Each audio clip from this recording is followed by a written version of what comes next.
Hello all Bigg Boss live அப்டேட்டுக்கு போகலாம். லைவில் இந்த சபரி வேறு ஃபன் பண்ணுறேன்னு சொல்லிட்டு ஒரு கல்யாண மாலை ப்ரோக்ராம் வந்து இது பண்ணிகிட்ருக்காங்க. ஸோ யாருக்கெல்லாம் வந்து கல்யாணம் ஆகணுமோ எங்கள் ஷோக்கு வாங்கன்னு சொல்லிட்டு அவர் வந்து ஹோஸ்ட் பண்ணுறாராம். ஸோ லைவில் வேறு எதுவுமே இல்லைங்க, இன்றைக்கி செம்ம போரு. ஸோ மேபி மழையாக இருக்கிறதுனால கூட இருக்கலாம் இந்த டாஸ்க் லேட்டாக ஸ்டார்ட் பண்ணுறாங்க.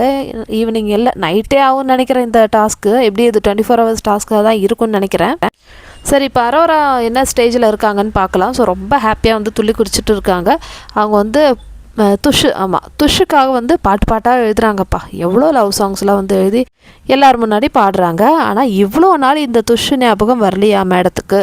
இப்போ என்ன திடீர்னு துஷ் ஞாபகம் வந்துடுச்சு? அப்போ இவ்வளோ நாள் கமருதீன் இருக்கிறதுனால துஷெல்லாம் மேட்ரே கிடையாது அப்படின்னு சொல்லிட்டு அவங்க வந்து இருந்தாங்க. இப்போ வந்து யாருமே இல்லை எனக்கு, அவங்களே க்ரியேட் பண்ணிக்கிறாங்களாம். ஸோ அரோரா நேற்று பாருக்கிட்ட சொன்னபோது சொன்னாங்க, இந்த வீட்டில் எல்லாருமே என்னை வந்து ஸ்வீட்டாக தான் பார்க்குறாங்கன்னு சொல்லிட்டு.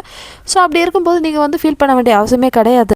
சரி, இப்போ காலையிலேருந்து எஃப்சி கிட்ட தான் இருக்காங்க. இவங்க யார்கிட்ட இருந்தாலும் அவங்களோட ஃபீலிங்ஸ் வந்து ஓவராக வந்து எக்ஸ்ப்ரெஸ் பண்ணுவாங்கப்பா. அந்த மாதிரி இருக்குது ஒவ்வொன்றும் பார்க்கும்போது. சபரி நடத்துகிற அந்த ஷோ இருக்குல்ல, அதில் வந்து எனக்கு வந்து பையன் வேணும், பையன் பார்க்கணும்னு சொல்லிட்டு துஷை வந்து கேவலப்படுத்துகிறாங்க. வெளியே போனால் துஷை எதுக்குங்க பிடிச்சி இழுக்கிறீங்க? ஸோ துஷா வந்து விக்ரம் நடிச்சிருக்காரு.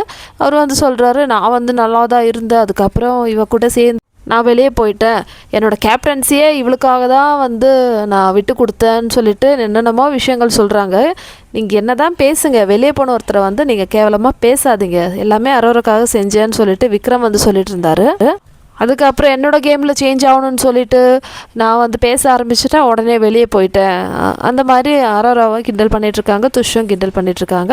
அரோரா ஒரு சைடு ஹாப்பியாக இருக்காங்க, ஒரு சைடு சேடாக இருக்காங்களா துஷுக்கிட்ட. என்னெல்லாம் வந்து நடிப்பு பாருங்களேன். அது மட்டும் இல்லை, ஒருபடி எக்ஸ்ட்ரா போய் பிக் பாஸ் எனக்கு வந்து துஷை ரீஎன்ட்ரி அனுப்பி விடுங்க. ஆமாம், பிக் பாஸ்க்கு இதுதான் வேலையா? உங்களுக்கு மாமா வேலை பார்க்குறது தான் வந்து பிக் பாஸ் அங்கே இருக்காங்கல்ல.